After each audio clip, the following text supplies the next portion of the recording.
Notre secours est dans le nom du Seigneur qui a fait le ciel et la terre. Aujourd'hui, vous aurez peut-être droit à l'épisode le plus bizarre des Actes des Apôtres. Généralement, on n'en parle pas beaucoup, parce qu'en fait, on ne sait pas très bien quoi dire. Vous verrez par vous-même, d'accord? Bonne écoute.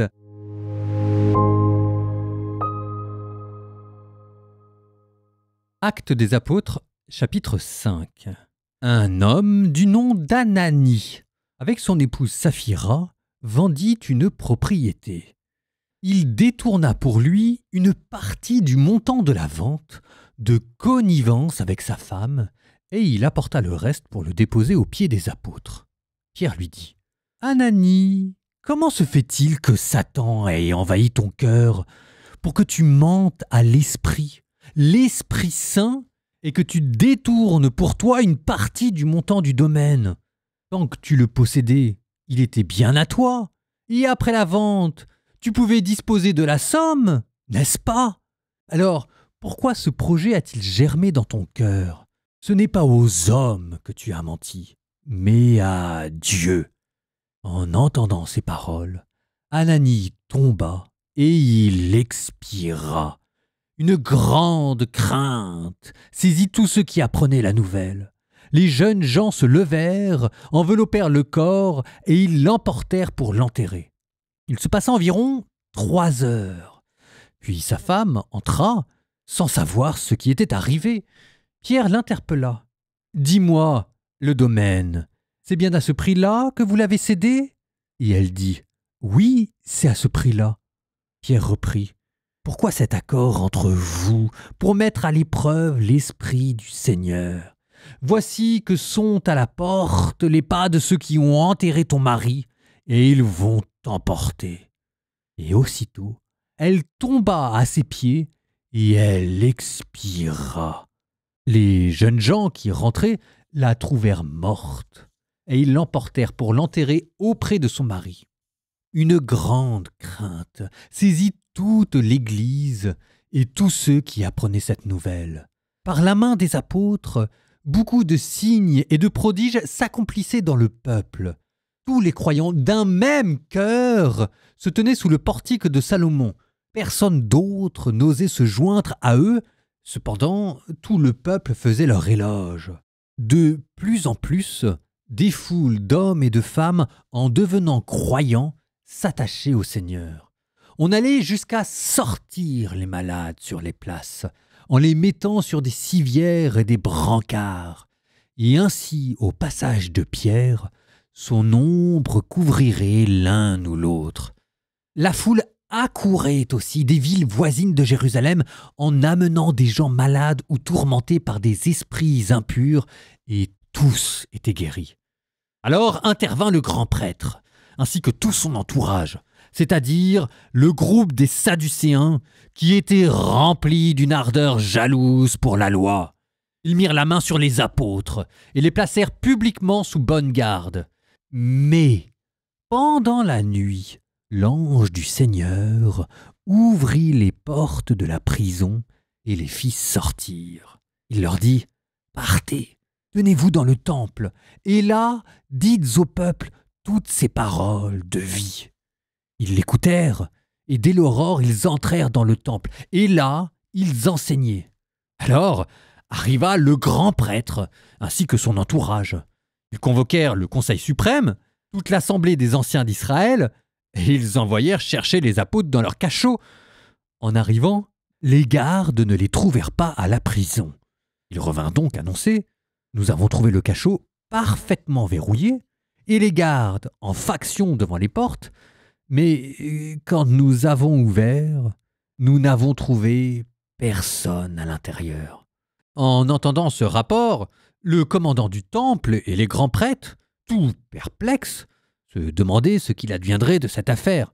Et là-dessus, quelqu'un vint leur annoncer : « Les hommes que vous aviez mis en prison, voilà qu'ils se tiennent dans le temple et qu'ils enseignent le peuple. » Alors le commandant partit avec son escorte pour les ramener, mais sans violence, parce qu'ils avaient peur d'être lapidés par le peuple. Ayant amené les apôtres, ils les présentèrent au Conseil suprême, et le grand prêtre les interrogea. « Nous vous avions formellement interdit d'enseigner au nom de celui-là, Et voilà que vous remplissez Jérusalem de votre enseignement? Vous voulez donc faire retomber sur nous le sang de cet homme? » En réponse, Pierre et les apôtres déclarèrent: « Il faut obéir à Dieu plutôt qu'aux hommes. Le Dieu de nos pères a ressuscité Jésus, que vous aviez exécuté en le suspendant au bois du supplicié. Que vous aviez exécuté en le suspendant au bois du supplice. Et c'est lui que Dieu, par sa main droite, a élevé en faisant de lui le prince, le sauveur, pour accorder à Israël la conversion et le pardon des péchés. Quant à nous, nous sommes les témoins de tout cela, avec l'Esprit Saint que Dieu a donné à ceux qui lui obéissent. Ceux qui les avaient entendus étaient exaspérés et projetés de les supprimer. Alors, dans le Conseil suprême, intervint un pharisien nommé Gamaliel, docteur de la loi, qui était honoré par tout le peuple. Il ordonna de les faire sortir un instant. Puis il dit: « Vous, Israélites, prenez garde à ce que vous allez faire à ces gens-là. » Il y a un certain temps se leva Teudas, qui prétendait être quelqu'un et à qui se rallièrent 400 hommes environ. Il a été supprimé et tous ses partisans ont été mis en déroute et réduits à rien. Après lui, à l'époque du recensement, se leva Judas le Galiléen, qui a entraîné beaucoup de monde derrière lui. Il a péri, lui aussi, et tous ses partisans ont été dispersés. Eh bien, dans la circonstance présente, je vous le dis, ne vous occupez plus de ces gens-là. Laissez-les. En effet, si leur résolution ou leur entreprise vient des hommes, elle tombera. Mais si elle vient de Dieu, vous ne pourrez pas les faire tomber. Ne risquez donc pas de vous trouver en guerre contre Dieu. » Les membres du conseil se laissèrent convaincre. Ils rappelèrent alors les apôtres et, après les avoir fait fouetter, ils leur interdirent de parler au nom de Jésus, puis ils les relâchèrent. Quant à eux, quittant le Conseil suprême, ils repartaient tout joyeux d'avoir été jugés dignes de subir les humiliations pour le nom de Jésus. Et tous les jours, au temple et dans leur maison, sans cesse, ils enseignaient et annonçaient la bonne nouvelle. Le Christ, c'est Jésus. Actes des Apôtres, chapitre 6. En ces jours-là, comme le nombre des disciples augmentait, les frères de langue grecque récriminèrent contre ceux de langue hébraïque, parce que les veuves de leur groupe étaient désavantagées dans le service quotidien. Les 12 convoquèrent alors l'assemblée des disciples et leur dirent: « Il n'est pas bon que nous délaissions la parole de Dieu pour servir aux tables. Cherchez plutôt, frères, 7 d'entre vous, des hommes qui soient estimés de tous, remplis d'Esprit Saint et de sagesse, et nous les établirons dans cette charge. En ce qui nous concerne, nous resterons assidus à la prière et au service de la parole. » Ces propos plurent à tout le monde, et l'on choisit Étienne, homme rempli de foi et d'Esprit Saint, Philippe, Procore, Nicanor, Timon, Parménas et Nicolas, un converti au judaïsme originaire d'Antioche. On les présenta aux apôtres et, après avoir prié, ils leur imposèrent les mains. La parole de Dieu était féconde. Le nombre de disciples se multipliait fortement à Jérusalem et une grande foule de prêtres juifs parvenait à l'obéissance de la foi. Étienne, rempli de grâce et de puissance de Dieu, accomplissait parmi le peuple des prodiges et des signes éclatants. Intervinrent alors certaines gens de la synagogue dite des Affranchis, ainsi que des Cyrénéens et des Alexandrins, et aussi des gens originaires de Cilicie et de la province d'Asie. Ils se mirent à discuter avec Étienne, mais sans pouvoir résister à la sagesse et à l'esprit qui le faisait parler. Alors, ils soudoyèrent des hommes pour qu'ils disent: « Nous l'avons entendu prononcer des paroles blasphématoires contre Moïse et contre Dieu. » Ils ameutèrent le peuple, les anciens et les scribes, et, s'étant saisis d'Étienne à l'improviste, Ils l'amenèrent devant le Conseil suprême. Ils produisirent de faux témoins qui disaient « Cet individu ne cesse de proférer des paroles contre le lieu saint et contre la loi. Nous l'avons entendu affirmer que ce Jésus, ce Nazaréen, détruirait le lieu saint et changerait les coutumes que Moïse nous a transmises. » Tous ceux qui siégeaient au Conseil suprême avaient les yeux fixés sur Étienne, et ils virent que son visage était comme celui d'un ange.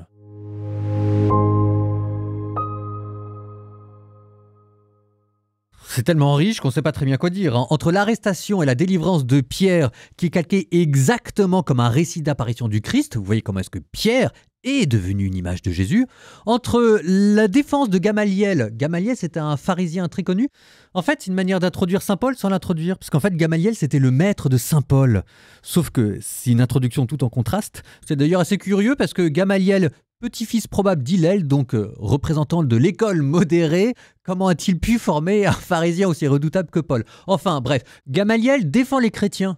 Si jamais ça vient de Dieu, ne prenez pas le risque de vous mettre en guerre contre lui.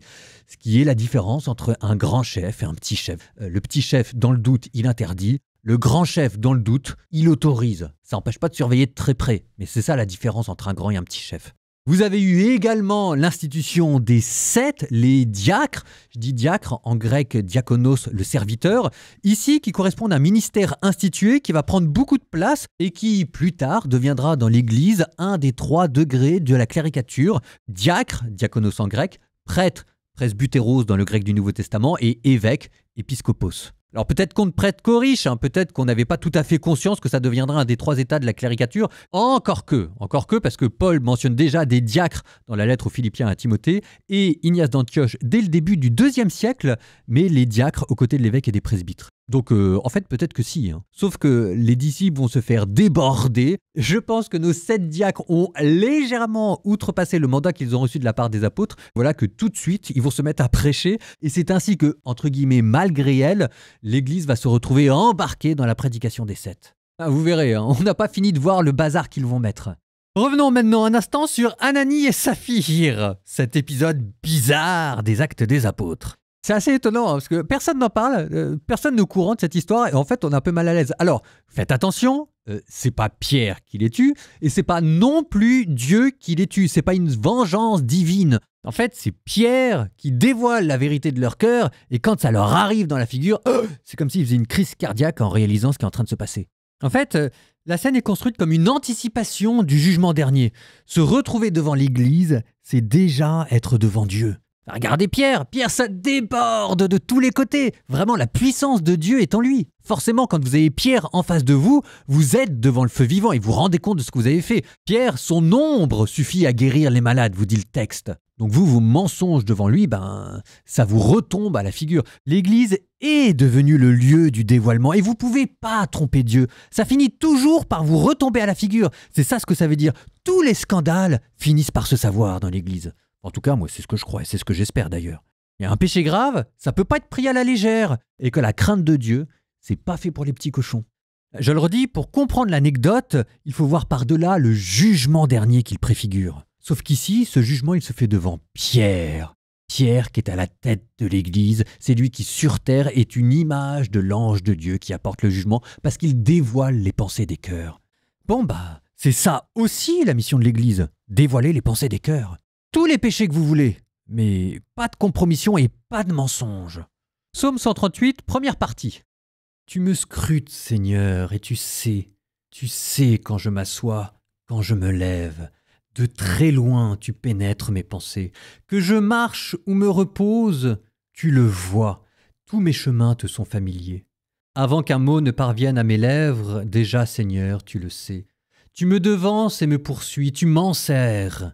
Tu as mis la main sur moi, savoir prodigieux qui me dépasse, hauteur que je ne puis atteindre. Où donc aller loin de ton souffle, ou m'enfuir loin de ta face? Je gravis les cieux, tu es là.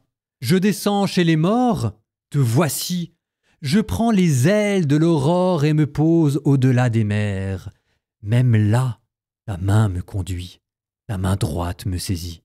J'avais dit, Les ténèbres m'écrasent, mais la nuit devient lumière autour de moi. Même la ténèbre pour toi n'est pas ténèbre, et la nuit comme le jour est lumière.